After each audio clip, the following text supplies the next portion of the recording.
Clare Bennett, a 12-year-old from a quiet Virginia town, carries her late father's wish. Staff Sergeant Daniel Bennett, killed in action. She crafts a speech for Veterans Day to honor his service, but the principal rejects it as too personal. Undeterred, Clare reads it at her father's grave, witnessed by George Miles, a veteran custodian. He quietly contacts old comrades. What happens when veterans arrive at the school? Will Clare's voice finally be heard? This gripping tale of courage and remembrance leaves you wondering how a young girl's promise will awaken a town's forgotten honor. Moved by Clare's story?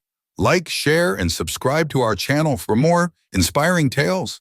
Drop a comment below to share your memories of those worth remembering.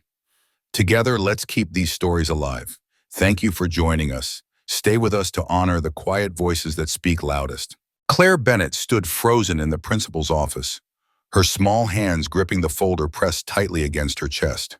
The air felt heavy, charged with the weight of the unspoken words. Her heart thudded, not with anger but with a quiet, aching resolve. The principal's voice, soft but unyielding, echoed in her ears. "I'm sorry, Clare. Your words are a bit too personal." The finality in those words stung, like a door slamming shut on something sacred. Clare's speech, carefully crafted over months, wasn't just words on a page. It was her father's voice, his legacy, etched in ink and memory. She had poured every piece of her 12-year-old heart into it, trying to capture the man who had left for his final deployment and never returned. Her hazel eyes, so much like his, flickered with a mix of defiance and hurt. But she didn't argue. She just stood there, clutching the folder as if it were a lifeline to him, to the Marine who had asked her to tell the world who he was. The folder wasn't just paper and cardboard. It held her father's letter, a single sheet of paper folded with military precision, written in his steady hand. Daniel Bennett had been a Marine through and through, a man who carried the weight of duty like it was part of his bones. That letter, handed to Clare when she was only 9, was his final gift to her. It wasn't long or flowery, but its closing words burned in her mind. "Tell them who I was. Tell them why I served." Those words weren't just a request. They were a mission, a promise she carried like a torch in the dark. For months, she had sat at the worn kitchen table in their modest Virginia farmhouse, pencil in hand, scribbling and erasing, shaping a speech that could honor him. She didn't write for praise or attention. She wrote because her father had asked her to, and for Clare, that was a bond stronger than grief. The farmhouse itself was a quiet haven, nestled on the edge of a small Virginia town where the wind whispered through the trees and the occasional rumble of school buses brought the faint scent of diesel. It had been her grandparents' home for nearly 50 years, a place of creaking floorboards and faded curtains, where memories lingered like dust in the sunlight. After her father's death, it was the only place that still felt like home to Clare. Her grandmother, Martha Bennett, was the anchor of that home, a woman of quiet strength, with hands that ironed tablecloths with the same care she used to tend her garden. Martha was stern but tender, nurturing what was fragile and pruning what was stubborn. She had raised Clare with the same fierce love she'd once given her son Daniel, never shying away from the storms life brought. Since Daniel's death, buried beneath the oak trees in Maple Hill Cemetery's veterans section, life had been a delicate balance of holding on and letting go. His uniform still hung in the hallway closet, pressed and untouched, a silent sentinel of his presence. His boots sat by the back door, caked with the mud of his last leave. His chipped coffee mug, cradling his dog tags, rested above the sink like a shrine. Martha rarely spoke of him. Grief was too heavy for words. But his absence was a constant companion, woven into the fabric of their days. Clare didn't talk much about the day the news came. She was 9, standing in the doorway as 2 Marines in dress blues stepped onto the porch, their boots crunching the gravel like a warning. She remembered the way her grandmother's breath hitched, a sharp, silent gasp before the men even spoke. More than anything, she remembered the envelope they handed her, not to Martha but to her, a child trembling under the weight of their solemn gazes. That letter became her anchor, its words a map for navigating the loss.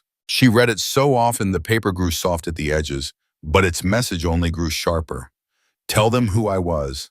So she wrote, Night after night, in the quiet of her bedroom or the shadowed corners of the barn, she shaped a speech that wasn't just about her father's service, but about the man he was. The father who taught her to tie her shoes, who laughed too loud at her bad jokes, who promised he'd come home. She practiced until her voice was steady, whispering the words to the walls, to the wind, to the ghost of him she carried inside her.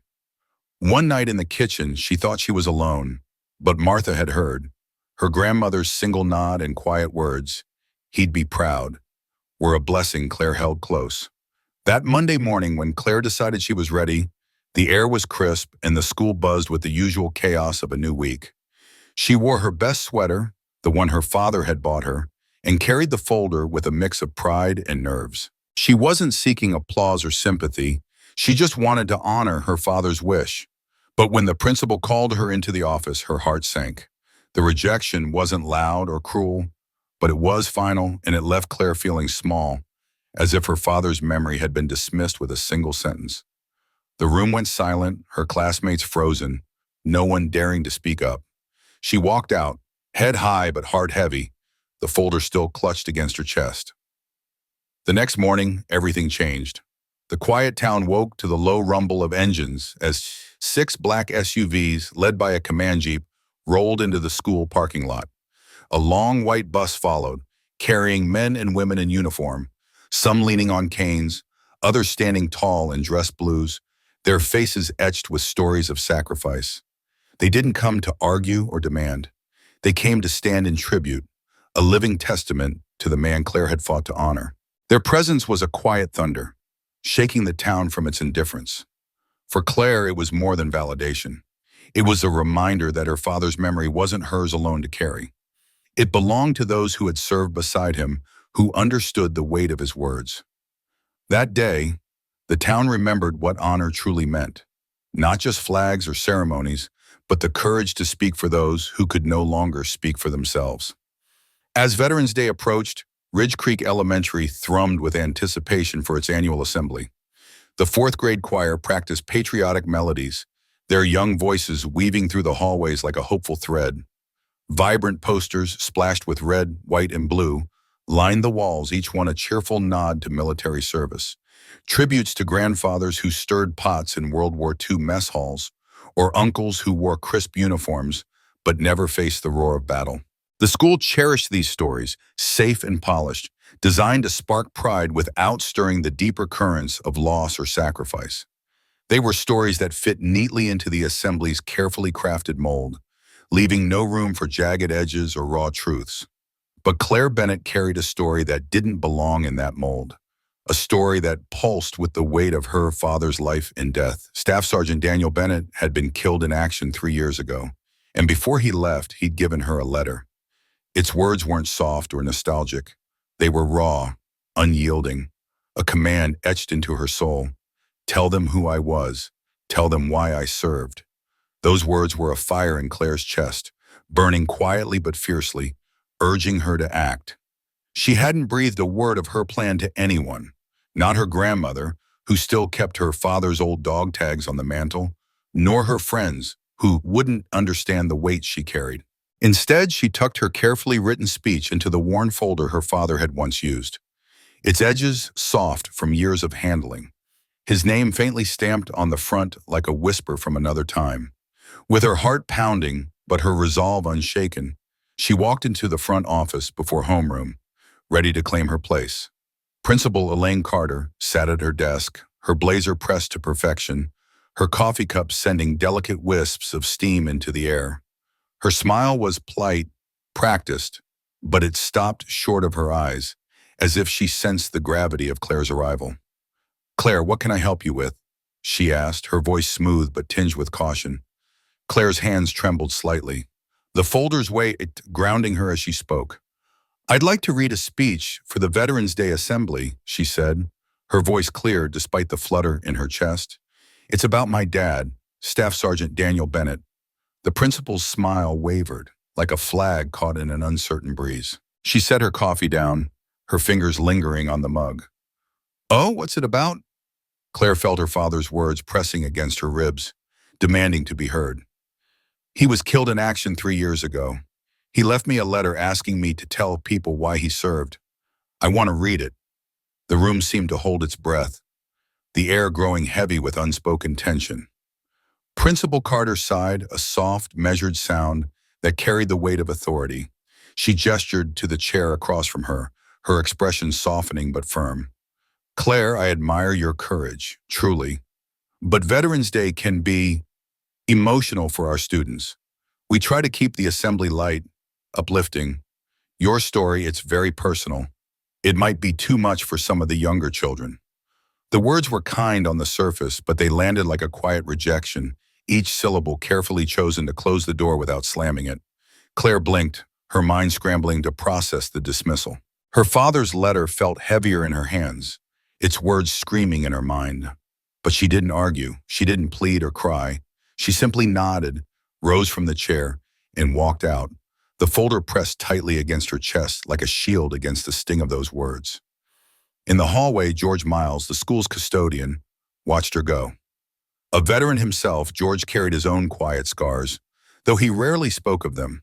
His eyes, lined with years of seeing more than he ever shared, caught the flicker of pain in Claire's expression as she passed. It was more than disappointment. It was the look of someone who'd had a piece of their heart chipped away. Claire's shoulders were squared, her steps steady, but her eyes held a storm, a swirling mix of determination and hurt that tugged at something deep in George's chest. He didn't know what had happened in that office, but he recognized the weight of loss, the way it could steal your voice and leave you grasping for a way to be heard. He stayed silent, his broom moving slowly across the floor, but his thoughts lingered on Claire, on the folder she clutched, and on the story he sensed she was fighting to tell. At recess, Claire sat alone on the edge of the playground, far from the laughter and chaos of the other children. The swings creaked in the cool autumn breeze, their chains groaning as if mourning alongside her. Shouts and giggles echoed from the far field. But Claire was untouched by the noise, her world narrowed to the folder in her lap. She opened it, her fingers trembling as they traced the edges of her speech, the words she'd poured her heart into. She began to read aloud, her voice soft but steady, each sentence a quiet act of defiance, a promise to her father kept in the solitude of the moment. The wind carried her words, scattering them like leaves, but to Claire they felt alive, as if her father could hear them, as if they could bridge the impossible distance between them. George stood at a distance near the playground's edge, his broom propped against the wall. He didn't approach, didn't interrupt her private ritual. But he watched, and in that moment, he felt the power of her silence. It was louder than any applause, more resonant than any stage. This girl, with her father's words in her hands, was shouting her truth into the stillness, and it echoed in ways no one else could hear. Deep in his heart, George knew this wasn't the end of her story, not by a long shot. The next day, after the final bell sent students streaming toward home, Claire didn't follow the crowd. Instead, she turned down the narrow path behind the school, where cracked pavement dissolved into tall grass and a soft carpet of pine needles. The autumn air was sharp, thick with the scent of wood smoke and decaying leaves, and the sky hung low, gray and somber, as if it understood the weight of her mission. Her boots crunched softly against the ground, each step deliberate, carrying her past the playground's edge and beyond the school's fence line. George was near the janitor's shed, his hands busy with a latch that didn't need fixing, his eyes following her quiet, determined figure. He knew where she was headed. Maple Hill Cemetery lay just a quarter-mile beyond the trees, a small, unassuming place where the town's forgotten stories rested beneath simple stones. Claire's father was there, his name carved into a marker, and she was going to him, carrying his letter and the speech no one else would hear. George didn't call out or follow, not yet. He stood rooted, his heart heavy with the knowledge of her destination and the unspoken burden she carried. A girl determined to honor a promise in a world that wasn't ready to listen. The cemetery sprawled quietly, its headstones standing as silent keepers of stories untold, each one a fragment of a life the world had moved past. Near the edge, where the ground sloped gently and ancient trees wove a canopy of whispering leaves, a simple marble marker stood resolute. Claire approached it with a familiarity born not of sight, but of a deep, unshakable pull in her soul. Her steps were slow, deliberate, each one a quiet prayer as she knelt on the cool, damp grass. The chill seeped through her jeans, but it was the weight of memory that made her hands tremble. She tucked them into her sweater sleeves, seeking warmth, seeking steadiness, and placed her worn folder beside the headstone. Her fingers traced the etched words: Staff Sergeant Daniel Bennett, Father. Marine, fallen but never forgotten. Each letter a lifeline to the man who'd once been her world. The inscription felt like a vow she was still learning to honor. Claire's touch lingered, her fingertips brushing over her father's name as if she could summon the warmth of his laughter, the strength of his arms when he'd hoisted her onto his shoulders. She opened the folder, revealing the speech she'd poured her heart into, each draft a struggle to capture a man whose absence was a wound that never closed. Her voice, when she spoke, was soft but unyielding, cutting through the cemetery's stillness. "You told me to tell them who you were," she said, her words directed at the stone but meant for a place beyond. "You said a flag shouldn't wave without a story to give it meaning. So this is yours, Dad. I hope it's enough." Her speech unfolded like a tapestry, weaving together the threads of her father's life. His quiet courage, the dry humor that could coax a smile in the darkest moments, the unshakable belief in a cause greater than himself. Claire's voice faltered only once, catching on the memory of his bedtime stories, the way his voice had wrapped around her like a shield. She pressed on, her hands trembling as she turned the pages. When tears blurred her vision, she swiped them away with her sleeve, her resolve stronger than her grief. "You served so people could speak freely," she read, her voice growing steadier. "And I'll keep speaking because you can't." At the final line, she clutched the pages to her chest, her heart pounding with a fierce mix of sorrow and determination. Closing her eyes, she let the silence envelop her, a moment of communion with the man she'd lost.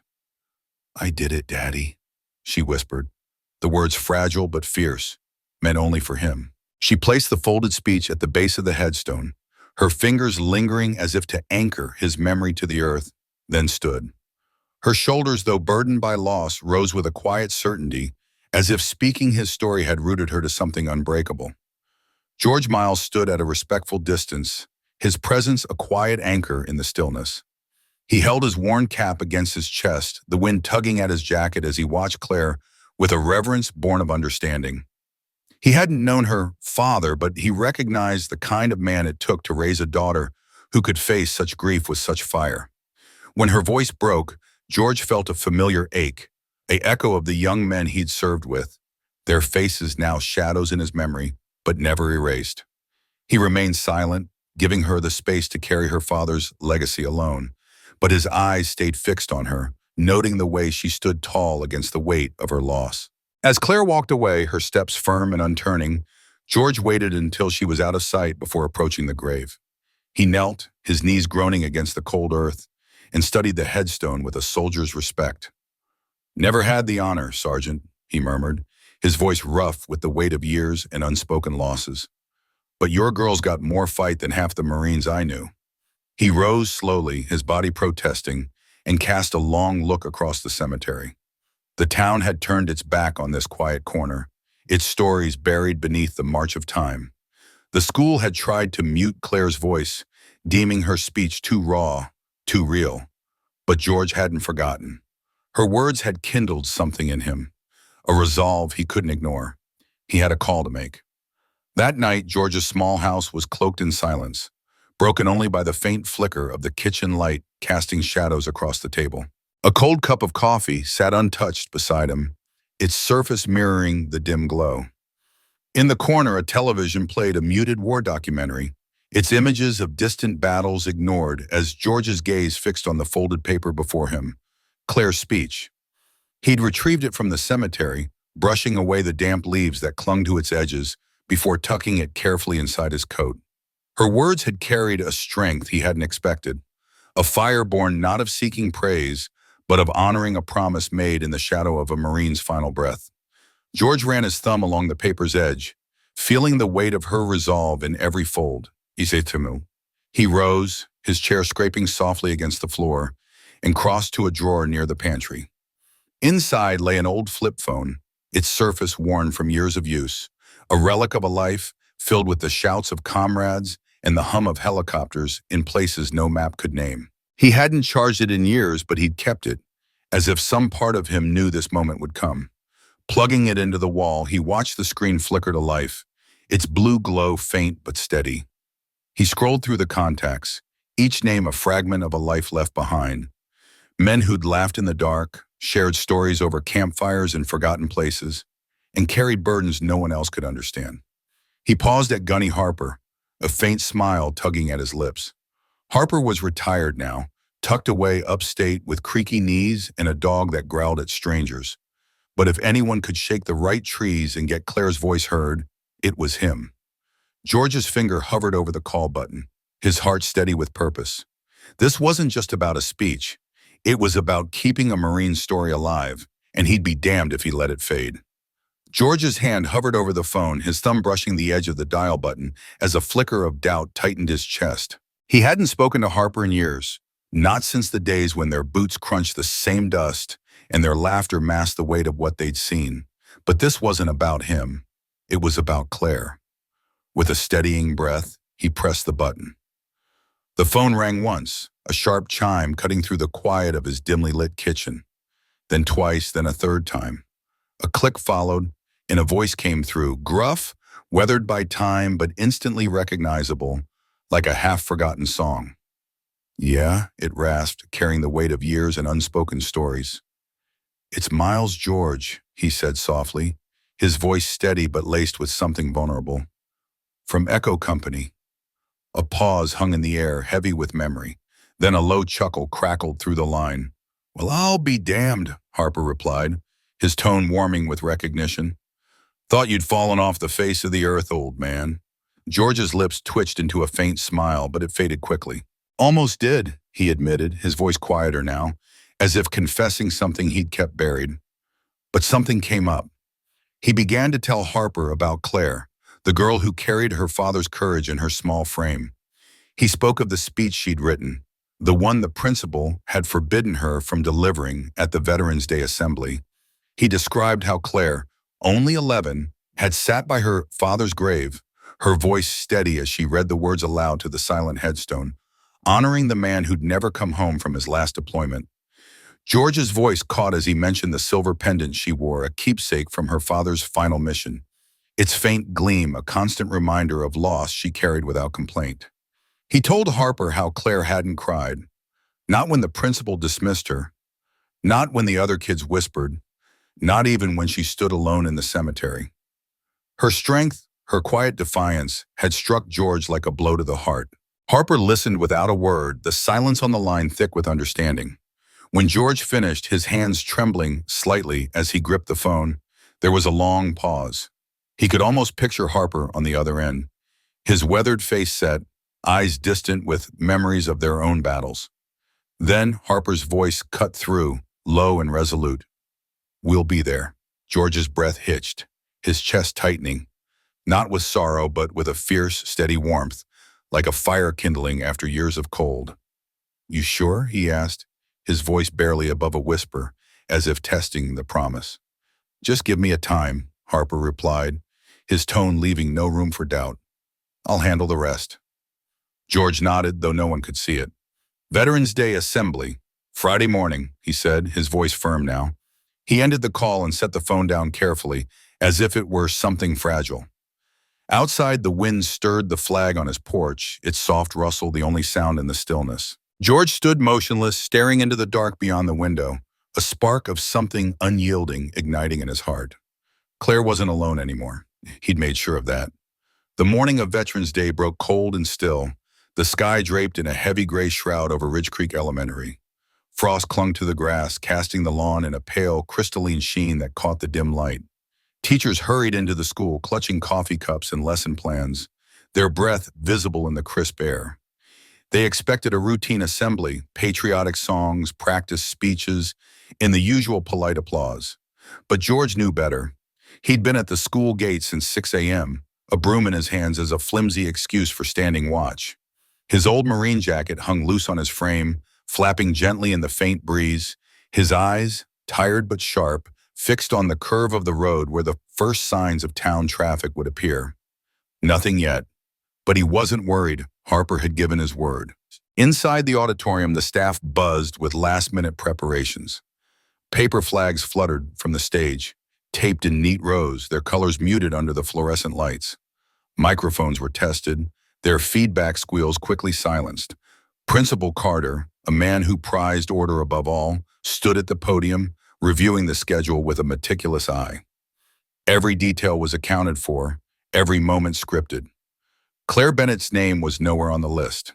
It never had been. Carter had made that clear weeks ago when he'd called her into his office. His voice clipped as he explained that her speech, too personal, too raw, wasn't appropriate for the assembly. Clare had stood there, her folder clutched tightly, her face unreadable. She hadn't argued, she hadn't cried. She'd simply walked away, her grandmother Martha at her side, the silver pendant around her neck glinting faintly as they left. Now, as the clock neared 8 a.m., and Claire arrived at the school, walking quietly beside Martha. Her folder was tucked under her arm, the same one she'd held that day in the principal's office, its edges worn from being carried so often. Cue push system. Often, the silver pendant around Claire's neck caught the pale morning light as she stepped through the school's front door, her expression calm but resolute, a quiet fire burning in her eyes. Martha's face was lined with worry, her hand resting lightly on Claire's shoulder, as if to steady them both. Neither spoke, but the weight of their shared resolve was palpable. Claire's heart beat faster than she let on, her mind replaying the words she'd written, the ones she'd been told she couldn't say. She wasn't here to break the rules. Not exactly. She just wasn't going to let her father's memory be silenced. Outside, George's breath formed faint clouds in the cold air as he leaned on his broom, his gaze locked on the horizon. Then he heard it, a low, steady hum, like the approach of something inevitable. It wasn't loud or rushed, but deliberate, carrying the weight of purpose. The first vehicle appeared over the hill, a black SUV, polished but unassuming, its tinted windows hiding the faces inside. It rolled to a stop along the curb in front of the school, followed by another, then another. By the time the sixth SUV joined the line, the street was eerily quiet. No honking or fanfare, just the soft rumble of idling engines. Behind them came an older command jeep, its paint chipped but proud, followed by a long, unmarked white bus, its windows filled with shadows that moved with a disciplined grace. George removed his cap, pressing it to his chest, his heart swelling with a mix of pride and anticipation. From the office window, Principal Carter's brow creased, his pen pausing mid-note. Teachers froze mid-conversation, their coffee cups forgotten. Students crowded the hallway windows, their faces pressed against the glass, pointing and whispering. "What's going on?" a young voice murmured, but no one had an answer. Then the doors of the vehicles began to open. One by one, men and women stepped out, their presence commanding the silence. Some wore full-dress blues, their medals gleaming under the gray skepa, while others donned worn field jackets, their patches faded but heavy with history. They were a mix of ages, some with gray hair and canes, their steps careful but proud, others young, their backs straight, their eyes carrying the weight of recent battles. One man, his face lined with scars, leaned on a cane but held his head high. Another, barely out of his 20s, adjusted his cap with a quiet intensity. They didn't speak, didn't need to. Their presence was their statement. George's eyes glistened, not with tears, but with something fiercer, a sense of brotherhood, of promises kept. Inside, Claire stood near the auditorium entrance, her folder still clutched tightly, unaware of the gathering force outside. But she felt it somehow in the way the air seemed to shift, charged with something bigger than herself. Martha squeezed her shoulder, her own heart pounding with a mix of fear and hope. Principal Carter stepped out of the office, his clipboard forgotten, his face a mask of confusion and unease. The teachers exchanged glances, their routine morning upended. The students' whispers grew louder, a hum of curiosity and awe. The veterans formed a loose line along the curb, their faces set, their purpose clear. Harper stepped forward from the group, his gravelly voice carrying across the quiet. "We're here for Claire," he said simply, his words cutting through the morning chill. George's chest tightened again, that steady warmth spreading. Claire wasn't alone. Not anymore. And as the veterans began to move toward the school, their steps measured but unstoppable, it was clear that this Veterans Day would be anything but routine. The veterans stood shoulder to shoulder along the sidewalk, their presence a silent force that spoke louder than any chant or shout could. Each carried the weight of their service in their eyes, a shared purpose, resolute and unyielding. Some leaned on canes, others bore the visible scars of their sacrifices, like the man with a prosthetic leg, whose steady gaze seemed to hold the world in place. They didn't need to raise their voices. Their stillness was a roar, a testament to their unwavering resolve. They were there not to disrupt, but to stand as sentinels, ensuring a single voice would not be drowned in silence. Inside the auditorium, the air buzzed with anticipation that slowly curdled into unease.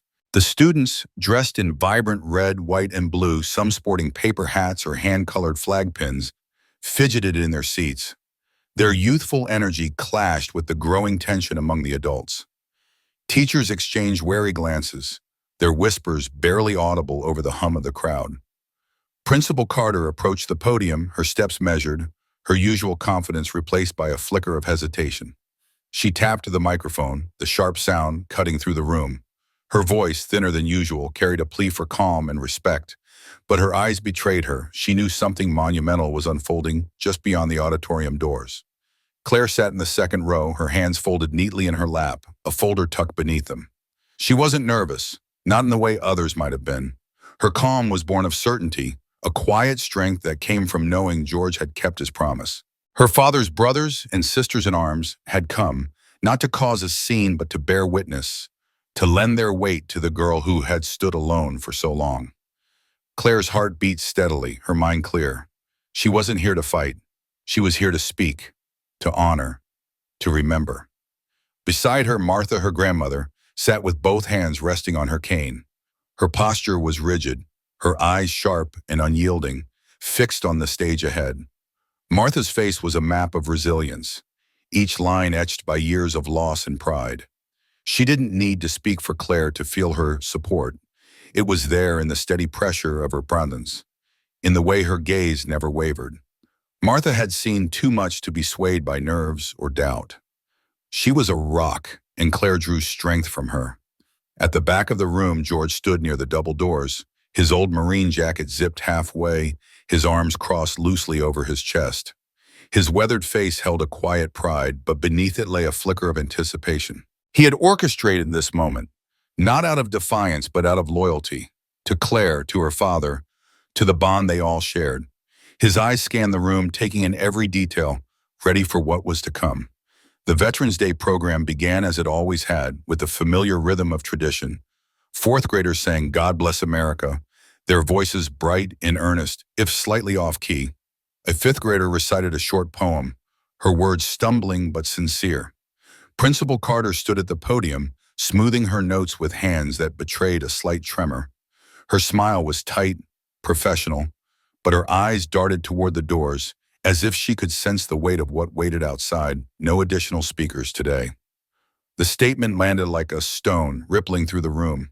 Claire didn't flinch. Her eyes remained steady, unblinking, as she reached for the folder on her lap. She stood, her movements slow and deliberate, and the room seemed to hold its breath. Principal Carter froze, her composure faltering for a moment before she recovered. "Claire, I'm sorry, but you're not on the program. Please take your seat."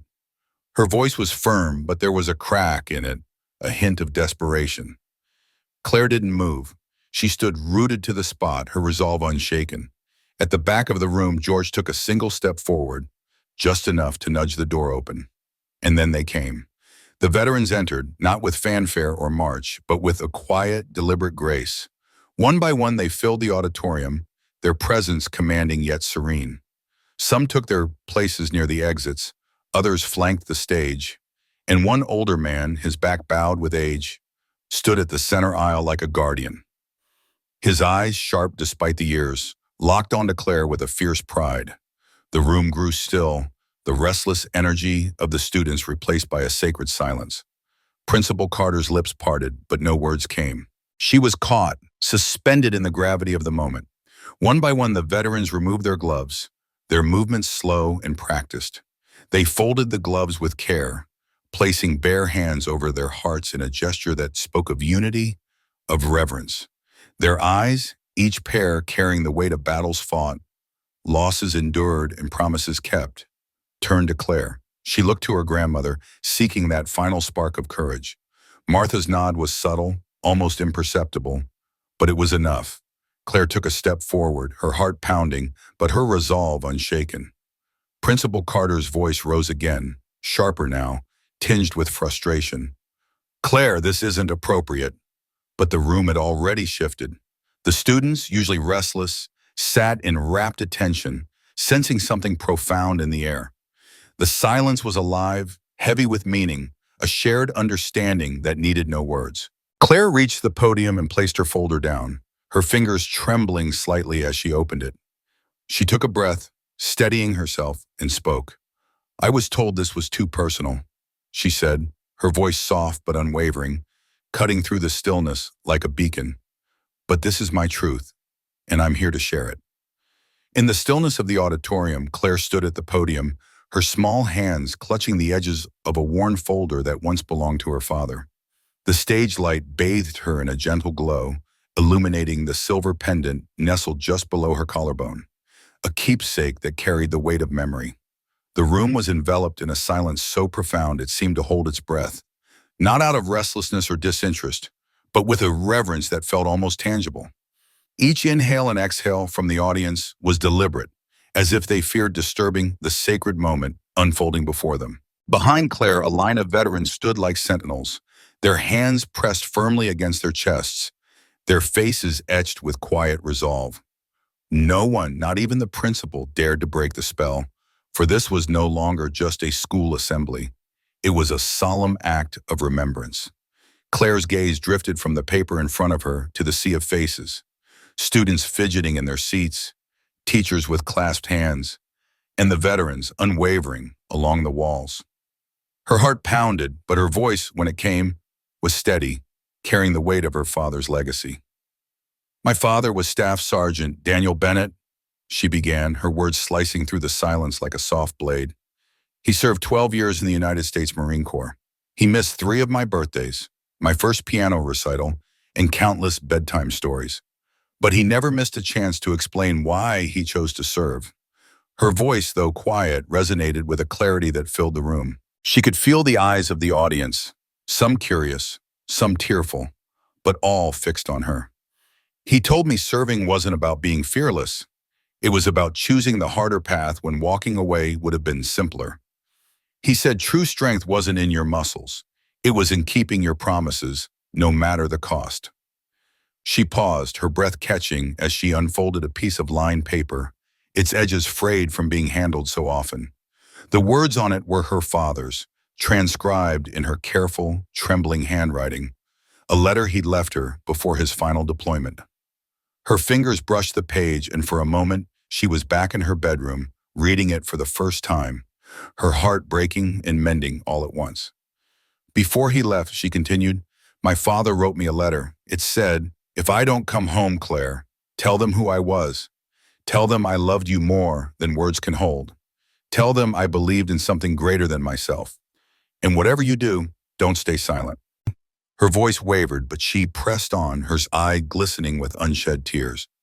"So today I'm keeping that promise. I'm not here to make anyone uncomfortable or to point fingers. I'm here because someone had to stand up and speak. And I guess that someone is me." A single tear traced a slow path down her cheek, catching the light as it fell. She didn't wipe it away. It felt like a tribute, a quiet offering to her father's memory. The room seemed to lean closer, every soul hanging on her words. "I speak because he no longer can," she said, her voice soft but unwavering. At that moment, the veterans behind her moved as one. Their hands rose in unison, not to salute a flag or an institution, but to honor her, a young girl carrying her father's truth.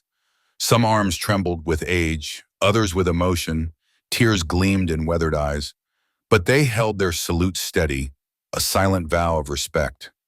Claire's final words slipped out in a whisper, fragile yet fierce.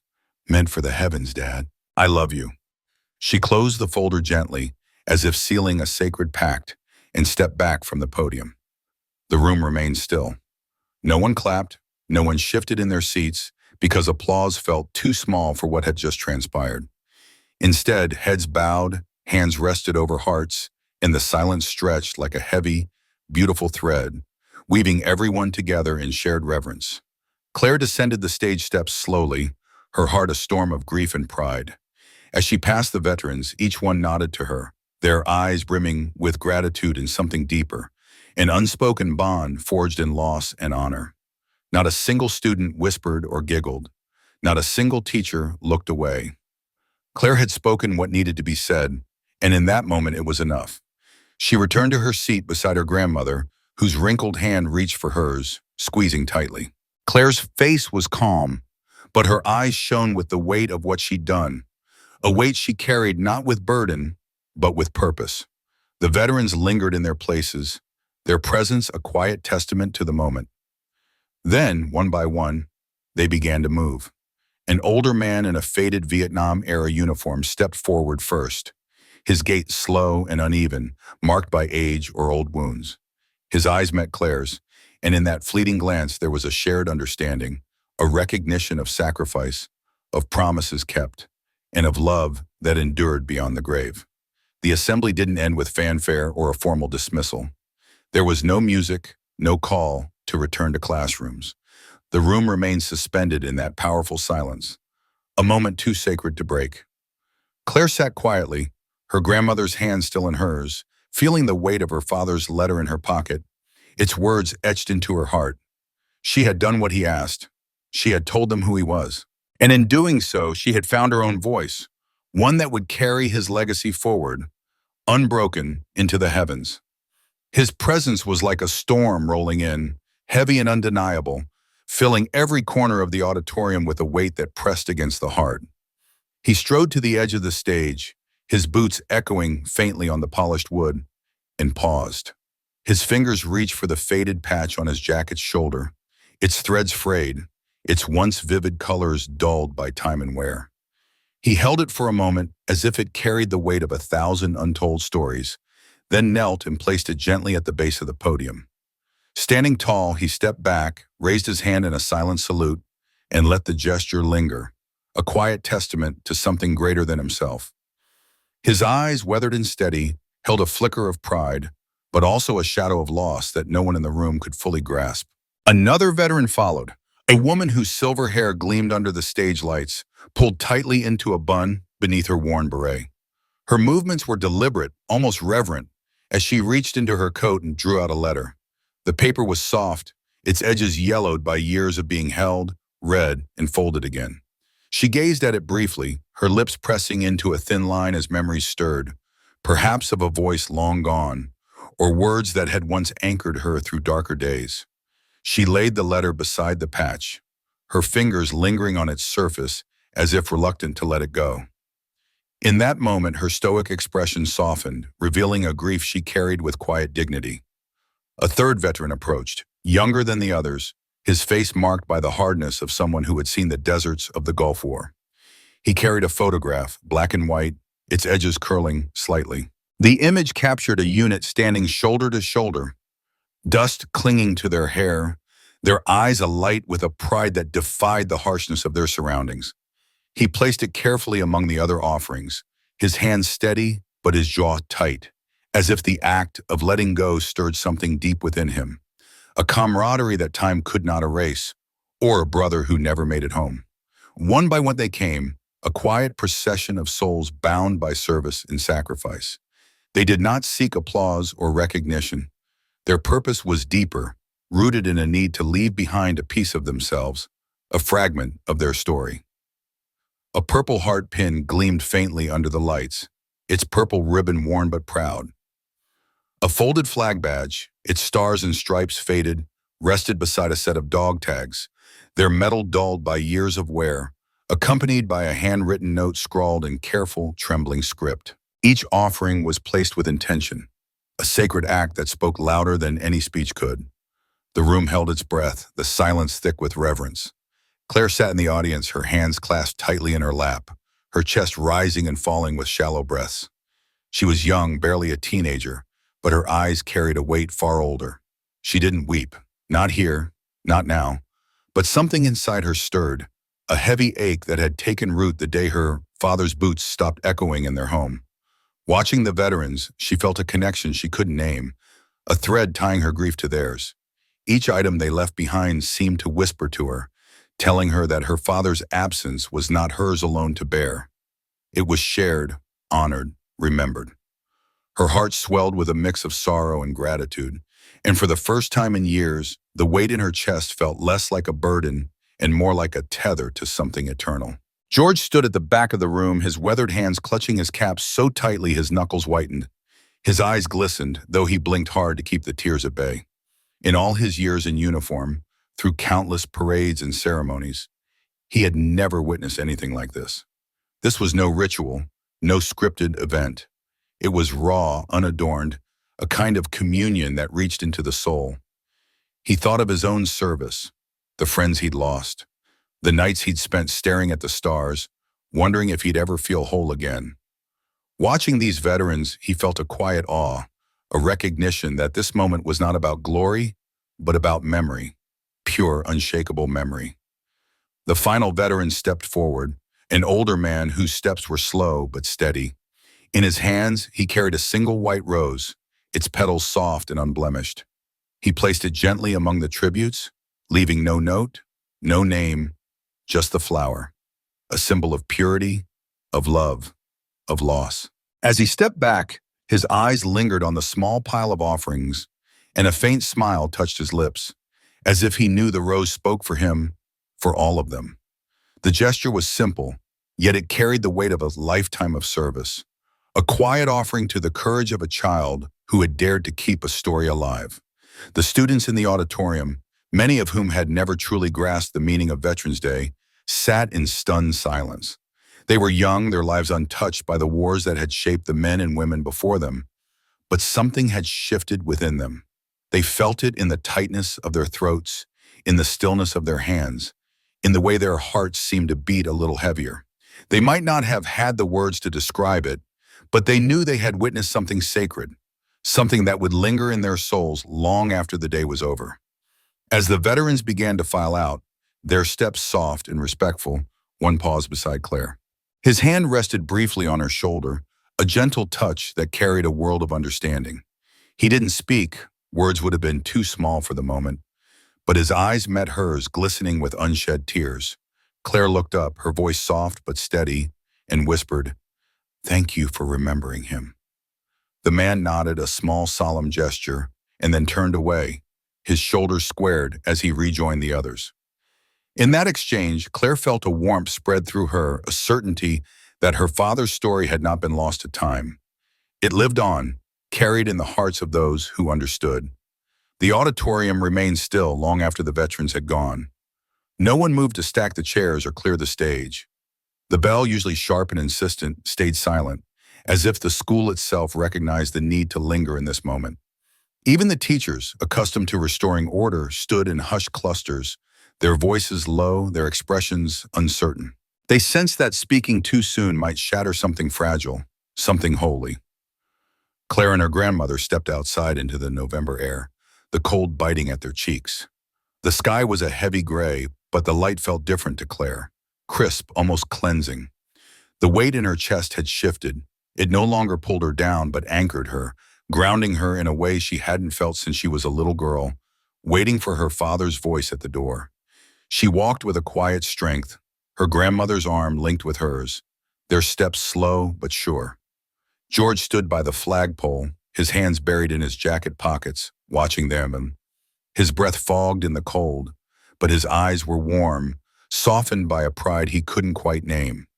As Claire passed, she glanced up at him, and he spoke, his voice low and rough with emotion. "You did good, kid." She didn't reply, but her lips curved into a small smile, a flicker of peace that hadn't been there before.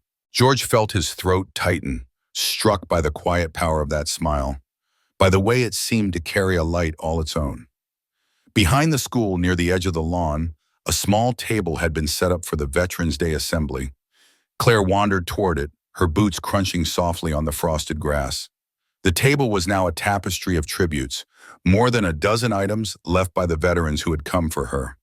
A faded cap, its insignia barely legible. A prayer card, its corners worn from being carried close to a heart.